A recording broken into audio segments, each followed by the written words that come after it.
यानी कि वो जो हम सारे जमाने में पाकिस्तान, हम जो एक मुसलमानों के ठेकेदार बने होते हैं, चौधरी बने होते हैं, बल्कि हमें कोई पूछ नहीं रहा और भारत को पूछा जा रहा है। और वो सारी बातें जो पहले लोग किया करते थे भारतीय गवर्नमेंट के बारे में, कि जी मोदी जी के लिए खास तौर पे, कि जी उन्होंने तो बुच्चर ऑफ गुजरात और ये और वो और पता नहीं क्या क्या, हमें भी वही सिखाया पढ़ाया गया था। वो तो शुक्र ऊपर वाले का और हमारे प्यारे प्यारे भारतीय दोस्तों का, जिन्होंने हमें सही बात समझाई और सही रास्ता दिखाया और हमारे दिमाग में जो कचरा भरा हुआ था उसको निकाल के बाहर फेंक दिया।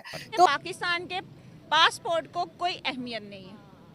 आप देख लें, इंडिया एक हिंदू मुल्क है, उसको हमारे सऊदी अरब से लेके दुबई, यूए, जितने अर्बन कंट्रीज है ना, उन सब ने कह लें कि उनके ऊपर उन्होंने इतना को इम्पैक्ट अपना कर दिया है कि वो लोग उनको बिल्कुल एक ऐसे ले रहे जैसे वो स्पेशल हो। उनका शेख जैद बिन सुल्तान अल नहयान, ये मोहम्मद बिन जैद है, वो जैद बिन सुल्तान अल नहयान थे।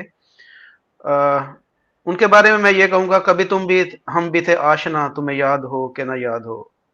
पाकिस्तान को वो कहते थे कि ये मेरा दूसरा मुल्क है। Obviously, these were the optics which Pakistan would have never wanted कि इंडिया इतना ज़्यादा करीब हो जाए अरब ममालिक के कि मसले मसाइल बन जाए। Vibrant Gujarat summit. तो जनाब, वाइब्रेंट गुजरात समिट जो है उसमें ये बात कही जा रही है कि सिर्फ गुजरात जो है वो $3 ट्रिलियन इकोनॉमी बाय 2047 बनने जा रहा है। चेक रिपब्लिक के लीडर वहां पर पहुंचे हैं, मोज़म्बिक के लीडर जो है वो वहां पर मौजूद हैं, हेड ऑफ द स्टेट। और जो आप जानते हैं कि यूएई के तो प्रेसिडेंट वहां पर मौजूद हैं, वो हर जगह पर नजर आ रहे हैं इस वक्त मोदी साहब के साथ। और बड़ी गुड़ियां जबरदस्त किस्म की चल रही हैं, यानी कि दोस्तियां, जफ्फियां शफ्फियां उन्होंने डाली हैं एक दूसरे को जब वो आए हैं वहां पर। के लिए भी, हम सब के लिए शेमफुल है कि एक इस्लामी मुल्क हिंदुओं को हम पे तरजीह दे रहा है, मुसलमानों को नहीं दे रहा।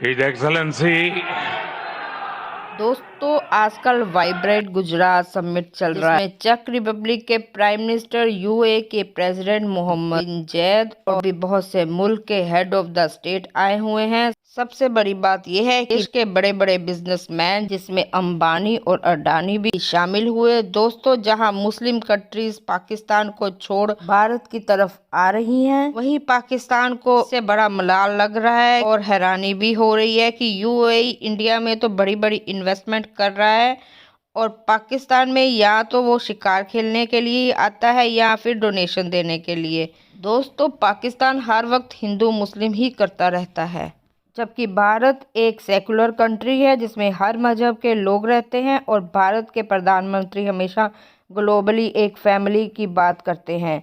यही कारण है, चाहे यूरोपियन कंट्रीज हों या फिर मुस्लिम कंट्रीज, भारत की तरफ उनका झुकाव काफ़ी बढ़ चुका है। दोस्तों, वाइब्रेंट गुजरात समिट की शुरुआत 2003 में हुई थी और आज 20-22 साल लगभग पूरे हो चुके हैं।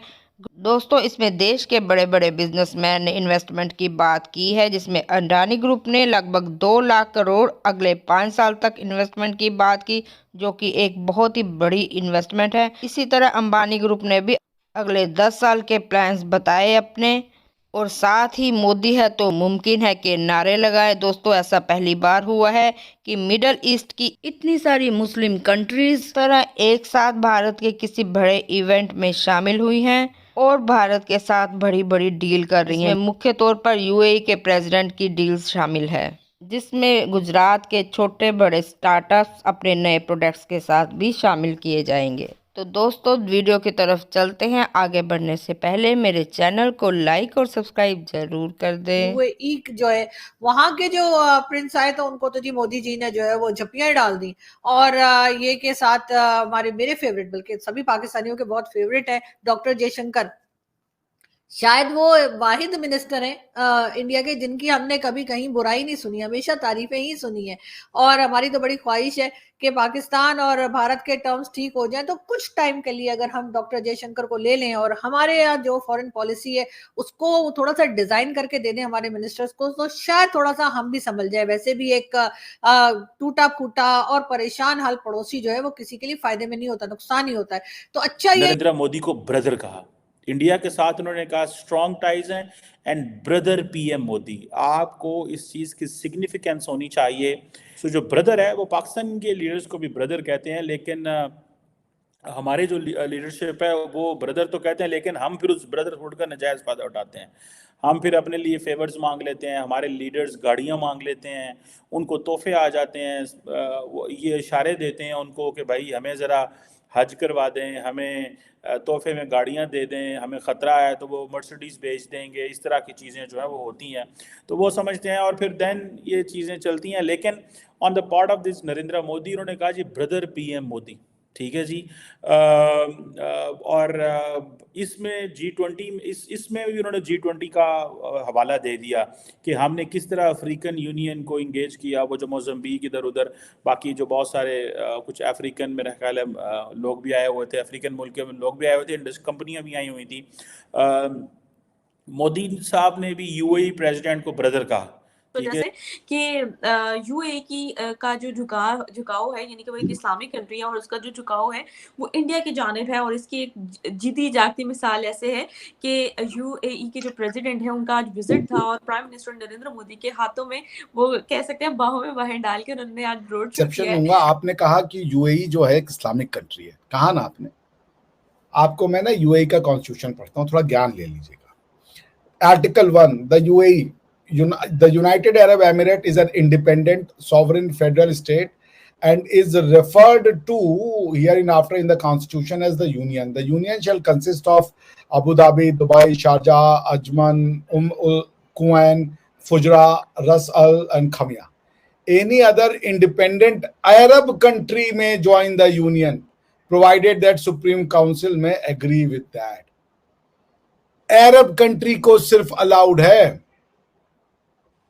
आप समझ रही हैं ये वर्ड को, आप समझिए कि वो अपने अरबिक आइडेंटिटी को कितना वो दे रहे हैं। वो कह रहे हैं कि वी आर अरब, और कंट्री का नाम भी है UAE, united Arab emirates, united Muslim emirates नहीं है। आप उसको मुस्लिम कंट्री कह रहे हैं। अस्तगफिरुल्लाह हो रहा है पूरी लाइफ में।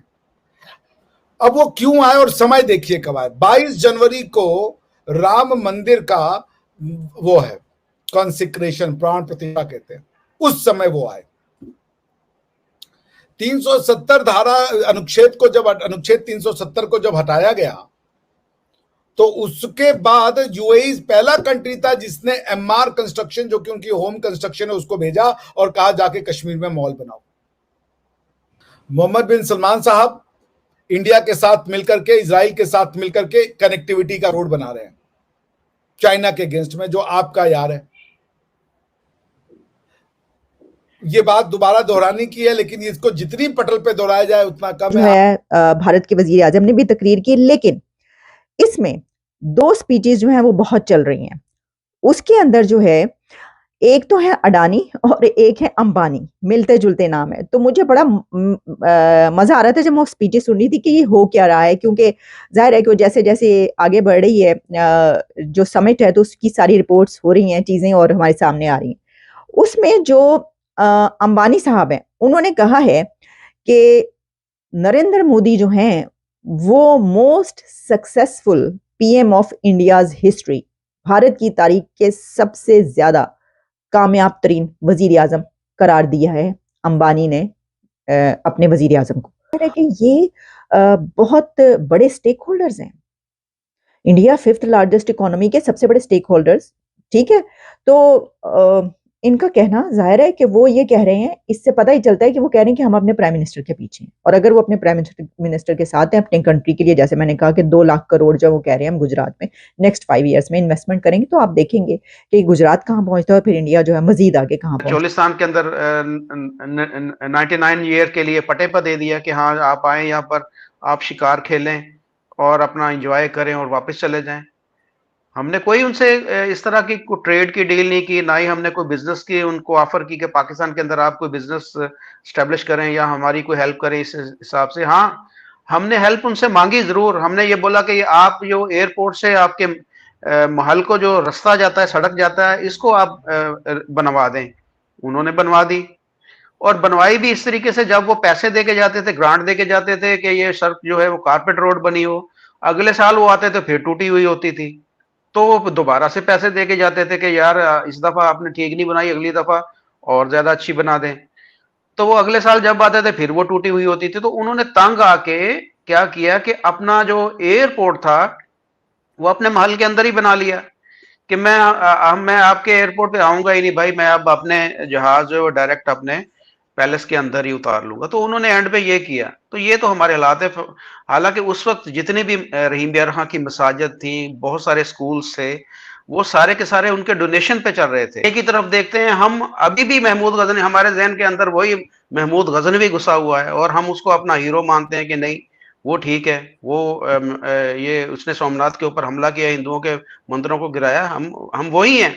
तो जब तक हम अपनी सोच नहीं बदलेंगे, अपने आप को बेहतर नहीं करेंगे, ना तो पाकिस्तान ठीक हो सकता